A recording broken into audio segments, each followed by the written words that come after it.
সব বাঙালিদেরই খুবই প্রিয় একটি খাবার হলো ইলিশ পাতুরি।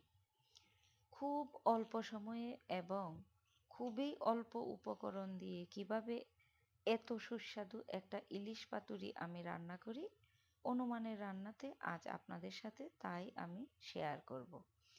ইলিশ পাতুরি রান্না করার জন্যে আমি বড় সাইজের একটা ইলিশ মাছ নিয়েছি।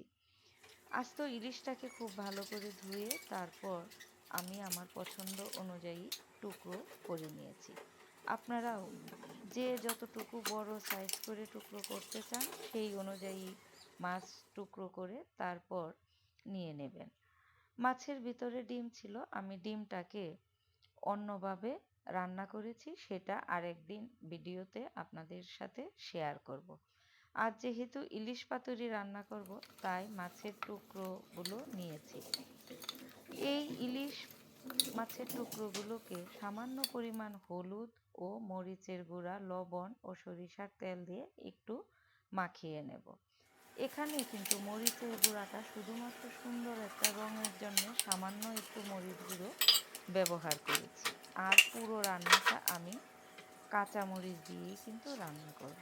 আপনারা যে যতটুকু ঝাল খেতে পছন্দ করেন সেই অনুযায়ী কাঁচামরিচ দিবেন। আস্ত একটা বড় পেঁয়াজ নিয়েছি, সেগুলোকে কুচি কুচি করে কেটে নিয়েছি। কয়েকটা কাঁচামরিচ নিয়েছে, তাও আমি কুচি কুচি করে কেটে নিয়ে নিলাম। আর কয়েকটা কাজু বাদাম ও কাঠবাদাম নিয়েছি, সেগুলোও আমি এরকম ছোট ছোট কুচি করে কেটে নিয়েছি। আপনাদের যদি বাদাম দিতে ভালো না লাগে তাহলে এখানে নারিকেল কোড়াও দিতে পারেন। সবগুলো উপকরণ একসাথে দিয়ে তারপর পরিমাণ মতো লবণ ও সরিষার তেল দিয়ে আমি এটাকে ব্লেন্ড করে নিয়েছি। আপনারা ইচ্ছে করলে পাটাতে বেটেও নিতে পারেন। সবগুলো উপকরণ একসাথে ব্লেন্ড করে তারপর সেখান থেকে যতটুকু মাছের প্রয়োজন আমি ঠিক ততটুকু মশলাই এখানে দিয়ে খুব ভালো করে মাছের সাথে মাখিয়ে নিলাম। এবার যেই বাটিতে আমি পাতুরিটা তৈরি করব সেই বাটির ভিতরে কয়েকটা এরকমভাবে কলা পাতা বিছিয়ে নিয়েছি। কলা পাতার উপরে এবার মাছের টুকরোগুলো দিয়ে দেব। মাছের টুকরোগুলো দিয়ে তারপর মশলাটুকু উপর থেকে ছড়িয়ে দেব এবং বাটিটা ধুয়ে সামান্য একটু পানি এই মাছের উপর দিয়ে দেব। উপর থেকে সরিষার তেল এভাবে ছড়িয়ে দেব, তাহলে খুব সুন্দর একটা সুগন্ধ আসে এবং খেতেও ভালো লাগে।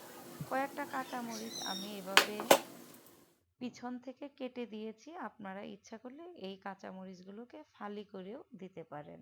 তারপর বাটির উপরে কলা পাতা এভাবে বিছিয়ে দিয়ে বাটির মুখটা খুব ভালো করে বন্ধ করে দেব।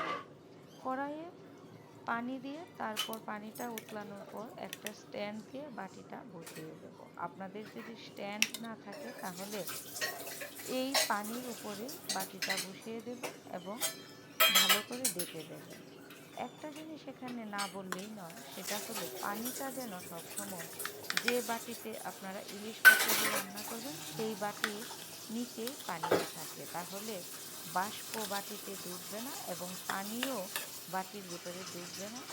সরিষা ইলিশটা কিন্তু তখন খুব সুন্দর সিদ্ধ হবে এবং কোনো পানি থাকবে না।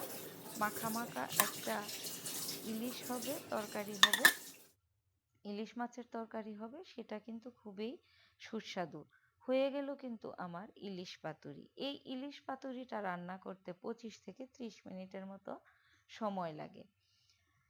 নিচে কলা পাতা